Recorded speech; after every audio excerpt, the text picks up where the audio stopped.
Good afternoon, everyone, and welcome to the second in a webinar series entitled Critical Issues Facing the Higher Education Sector. My name is Huang, President of Econsult Solutions, and delighted to serve as the moderator today and for this whole series.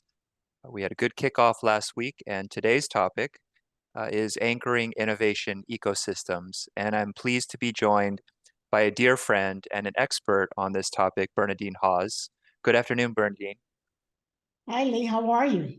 Great. Looking forward to our chat today.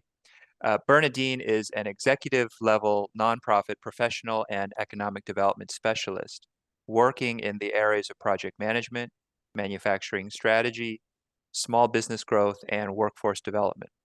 She retired as vice president from the University City Science Center, where her career spanned over 25 years in the areas programming large-scale databases, research and analysis, and incubating more than 100 information technology and biotech startups. And as noted, we're going to be talking about anchoring innovation ecosystems and really looking to lean into this notion of innovation being a driver for regional economic competitiveness and universities playing a very important role in anchoring those innovation ecosystems. And so, Bernadine, I think today's conversation lends itself to a past, present, future sort of structure. And you've been in this space for a while, and I'm hoping that you could start by taking us back to your earliest days at the University City Science Center. What was it like to marshal institutions together to support innovation activity in the region when you first got started? Yeah, thank you, Lee. So let me rewind a bit. And this is the really distant past for some of you, I can tell by the ages. And I started at the Science Center when it was still a very new organization in concept and in strategy. It had been founded in 1963, and I got there about a dozen years later. And it sat at the intersection of three different economic development elements. And the first one was the development of information technology as this new industry on the horizon. It sat right down the street from where ENIAC was developed at the University of Penn. You could actually see that building. The second element was this national model cities approach to looking at urban renewal. So that's number two. Finally, many urban universities and colleges were looking for their own growth opportunities. And so they were asking the question, how do I grow? And they're basically, when you think about urban universities and colleges, they're landlocked institutions, and we see that over and over. So these three economic development elements came into play. Our regional universities, fueled by the big three, I call them, the Penn, Drexel, and Temple, needed to share those computing resources. And hence they started something called Unicall, and it sat right there at 34th and Market. Unicall stood for University and Colleges Computing Corporation. The big three started that corporation to share information technology equipment.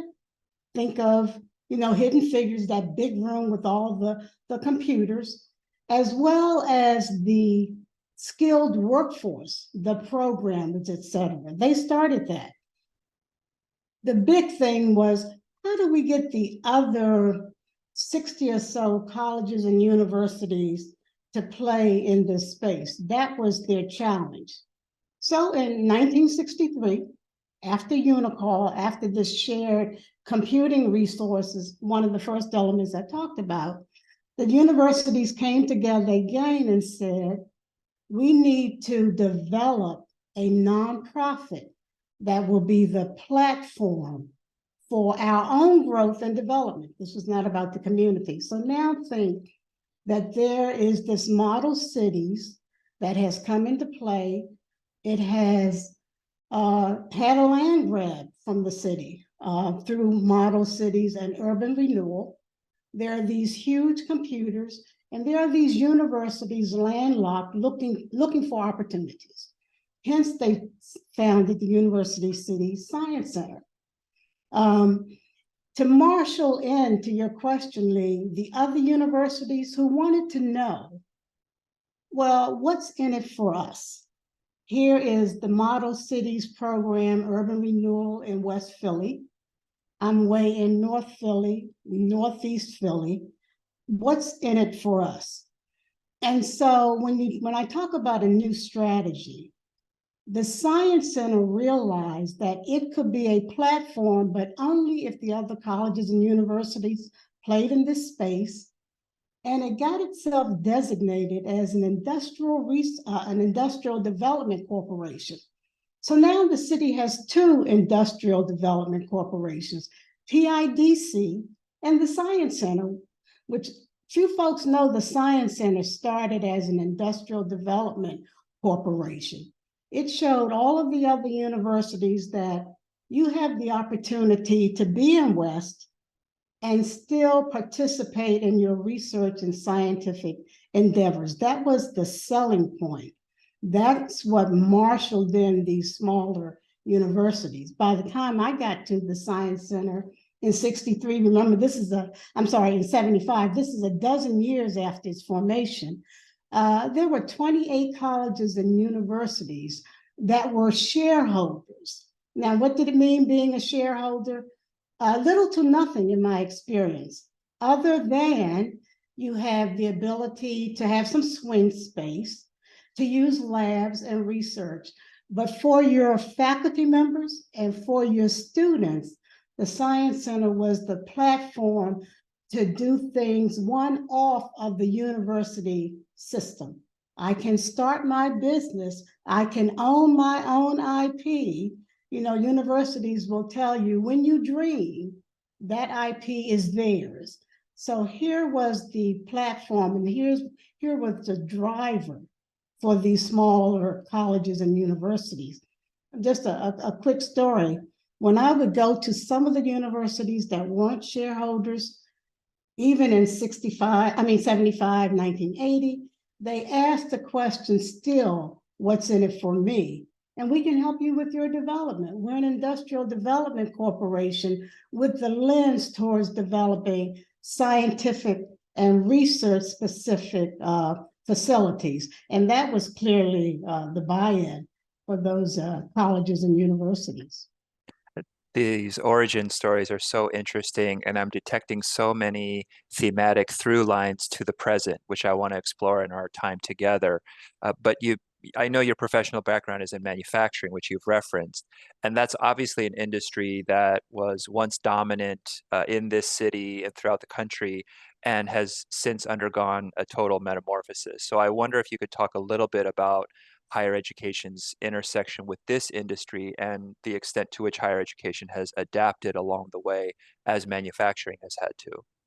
Well, I actually call myself an incidental manufacturer. It's almost like the accidental tourist, but I'm an incidental manufacturer. And I say that because it is clearly by incident that I got into this sector after being in science and research. I ran all the Science Center labs, began to see the supply side. A short story about the supply side in science and research is one Monday I came in and a scientist had lost her entire line of cells due to an industrial and malfunction of an industrial freezer. So that's when you start knowing that science, research, development all have their own supply chain. And we began to recognize that at the Science Center. We realized that the biggest users of technology were the manufacturers. And so consequently, when the state issued a call for nonprofits to assist the manufacturing sector, the Science Center was right there and created something called the Delaware Valley Industrial Resource Center, which served the small and medium manufacturers throughout the region. It also created the Science Center, is the Ben Franklin Technology Partners. So now there's an offshoot of the Science Center in the Ben Franklin Partners that are now growing the tech sector. There is now the DVIRC, another organization started by the Science Center that's growing the manufacturing sector, the biggest users of technology. So I'm that incidental manufacturer. And I have now moved almost solely into the manufacturing sector, looking at advanced manufacturing technologies. So I bring that lens, and looking at the workforce and the skill sets that's required, but also looking at facilities and land management. Remember, the Science Center got land through urban renewal. It just had like 4 buildings when I started there. Now you go from 34th to 38th and Market. It's a full 17-acre campus. So we know how to do land management and land development, and that's really what manufacturers need. But to your point, Lee, we know manufacturing has undergone a metamorphosis, but that's the top part of those big manufacturers. What's left behind are the small manufacturing shops. And our particular issue around the manufacturing community throughout the country is, how do we get these manufacturers to be adopters of manufacturing technologies, the advanced manufacturing technology? So here you have that triumvirate: universities, tech companies, biotech companies, and the manufacturers that are all playing in a space that they seem to be soft circling each other. And we want to pull them back into the intersection to have real innovation. For folks that are just joining, my name is Huang, president of Econsult Solutions. I'm joined today by Bernadine Hawes, one of our senior advisors. And today's webinar topic is anchoring innovation ecosystems. I believe we've opened the chat function, so audience members, feel free to post your questions. In the meantime, I have many of my own questions, and I'm going to keep rolling. Bernadine, just picking up on what you were just talking about, these different players in the innovation ecosystem and bringing them together. I want to talk about culture and mechanisms for that partnership. But before we get to that, how do we make sure that this cluster of activities and the employment opportunities that result from them and the entrepreneurship opportunities and the spillover effects have as broad and inclusive and equitable of an outcome in terms of lifting all boats? So, you know, Lee, that is a question that the whole country grapples with, and that's that question of inclusivity and diversity. And I always give the example that when you're at a university and you go into a lab, how often do you see a lab that is accessible for those who may be wheelchair bound? You don't see that. So when we talk about the design of anything, whether that's design of curriculum, design of a program, your business design, somewhere it has to bake in this inclusivity and diversity, and we're not finding that. But the issue, at least here in West Philly, is that once the urban renewal, that old element, came and destroyed a typically African-American community, how has that community been brought back into the fold at the university system with the small businesses that are being incubated and accelerated at the Science Center? We saw that after research and development, there grew another industry, and that industry was the industry of science and biotech. That's a whole industry that was fueled by the universities. What we know is that those businesses seem to be far too small, they think, to open up their business to a diverse population.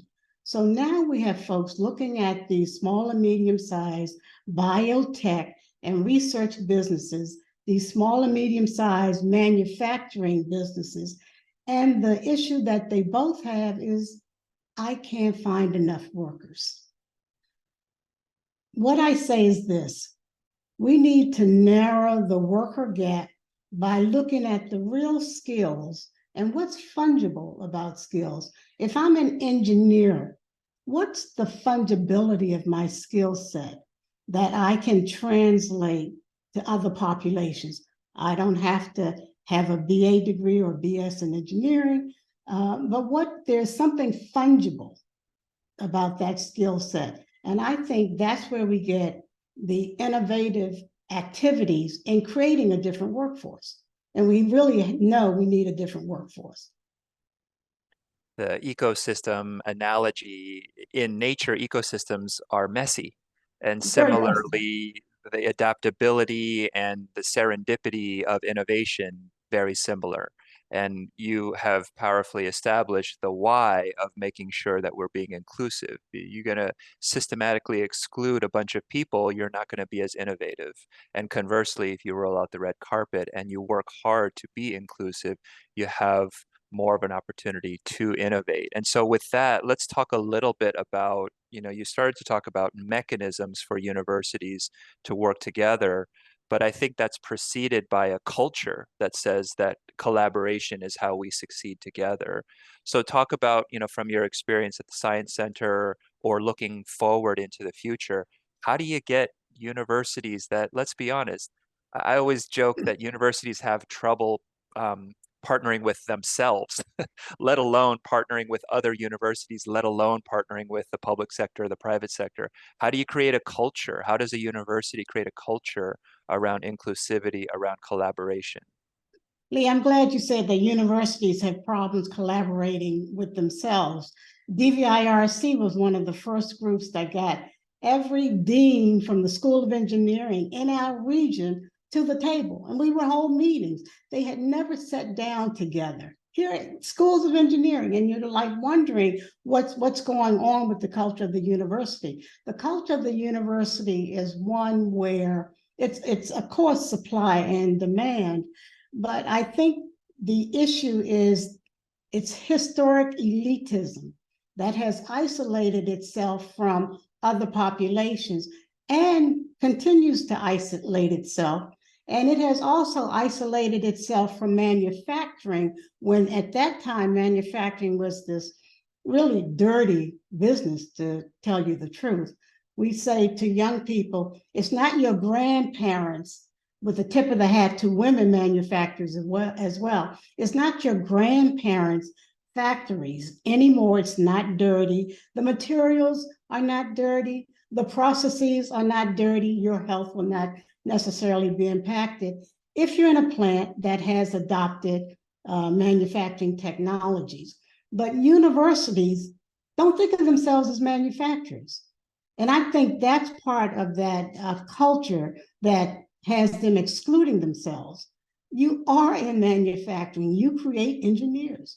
You create designers. You have folks who do research and development. And if it's late development, you actually have people that pull that development off a shelf and try to commercialize it. So the mindset has to be, not only are we in the business of managing knowledge, we're in the business of distributing knowledge and disseminating knowledge from high density to where it needs to go. I think universities need to change that mindset that they're not in manufacturing. But I can tell you what I think universities need to do right now, today, and that is partner with most of the HBCUs, which can look very similar, as well as community colleges that don't look as similar, but can be if they're uplifted, because universities have the knowledge that they've created and distributed and disseminated. So I think right now universities can start working with HBCUs, and especially those land grant universities like a Penn State. What folks don't realize is that there was a second land grant initiative that created most of the HBCUs, historically Black colleges and universities. They were the agricultural and industrial. universities, and you find them throughout the principally the South.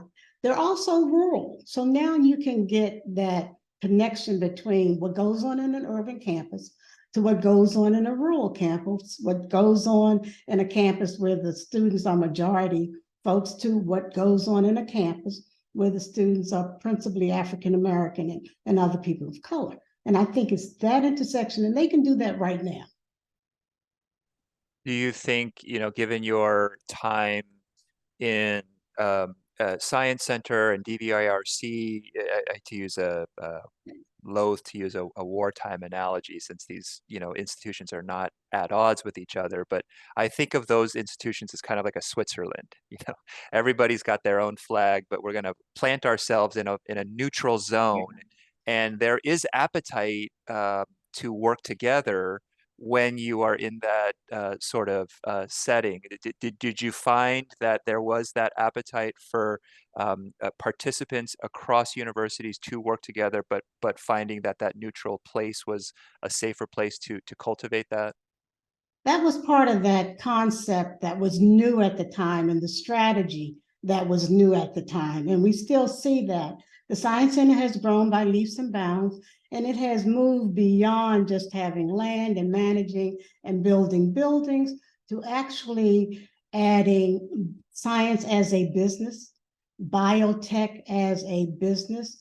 It is still very neutral. And now what we see is that the Science Center has succeeded in ways I could not do, and that was to bring more businesses by people of color, owned by people of color, and owned by women, and owned by folks who have maybe a physical disability to its space. It still is that neutral place, and I think that's where we're seeing more and more of a cultural change. So now the Science Center, if I can think about a future state, the Science Center needs to take what it's done and now shoot it out to the shareholders, those 30 or so colleges and universities that say they own it, so that we can change that culture. As we near the end of our time together, I'm very much stymied by the differing time horizons that different participants can operate in. I absolutely agree with this sentiment around collaboration. It sounds great, and yet who's collaborating? We're talking about a business community that may measure its success in quarterly increments. And then the other extreme, you have universities that are operating on the scale of decades or even centuries. So Yeah. how do you, innovation moves fast. It moves incrementally, fail fast, learn, move forward. How do, many of our audience members either are in universities or work in support of universities. How do you create the synchronization of time horizons when you're working within a construct that is almost intentionally more deliberate and more long-term in its outlook? So I'm one of those radicals that say, get out of that the synchronization. However, since we all have to eat, I think one of the things that is missing in almost all conversation, and that is the future state. And you can go to a seminar, you can go to a symposium, and rarely will you get to hear from a futurist. And so I always say innovation is so open-ended, and we need to understand that. And just give you an example, we now know many manufacturers look like they're a tech company. They look like they're a scientific lab. That's because of the innovation in advanced manufacturing technologies. But there is that intersection. There is the science that came from a university. There is the making things. And I don't care if you are a programmer. Remember, I once was in binary and hexadecimal, but I can tell you that has to lie in something that is made. So the manifestation is in the real world. And that's where I think the innovation will land, but we don't know which sector will gobble it up, take it for its own, and not share and collaborate. That's where we have to make sure that that does not happen. It can't happen like that. Last question from the audience is, we haven't talked about high schools. So how do you connect in to the high schools? STEM ed, huge topic. Um, Getting high school students college credit, huge intersection points. Say a little bit about how we bring high schools into this conversation. So everybody thinks they're bringing high schools into their own little network or their own ecosystem. Universities have upward bound. Manufacturers have been slow to utilize the high schoolers, and that's partly because of their history of child labor laws, et cetera. So there is that fear, but I can tell you that what we've done at DVIRC is given middle school kids a camera, sent them into a manufacturing plant and film what manufacturing is about, because young people have to touch and feel. They need to know that fire burns, et cetera. They need to know what manufacturers actually do. So our program is called What's So Cool About Manufacturing?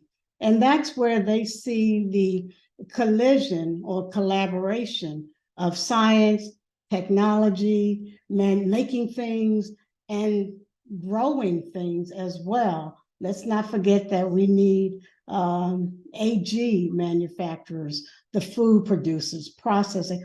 All of that is manufacturing, and that's what we're imparting to young people. But everybody thinks they have a program. Thank you so much. Bernadine Hawes, Senior Advisor of Econsult Solutions. Really appreciate your insights on anchoring innovation ecosystems. We have been looking at past, present, and into the future, and really enjoyed this conversation. We will be striving to post the video from this webinar in the next 24 hours or so. Look for that. And as noted, please join us. We have 6 more weeks, 6 more topics of these mini webinars, same day of the week, same time of the day, and look forward to seeing you then. Bernadine, again, I thank you for your insights and sharing the arc of your career and the observations that you've made along the way. We will cherish the things that you've said today. Really appreciate your time today. Thank you, Lee. I'm glad to share my thought bubbles with the folks. Let's keep this discussion going. I appreciate all who attended. Thank you very much, and we'll be in touch. Take care, everyone. Bye.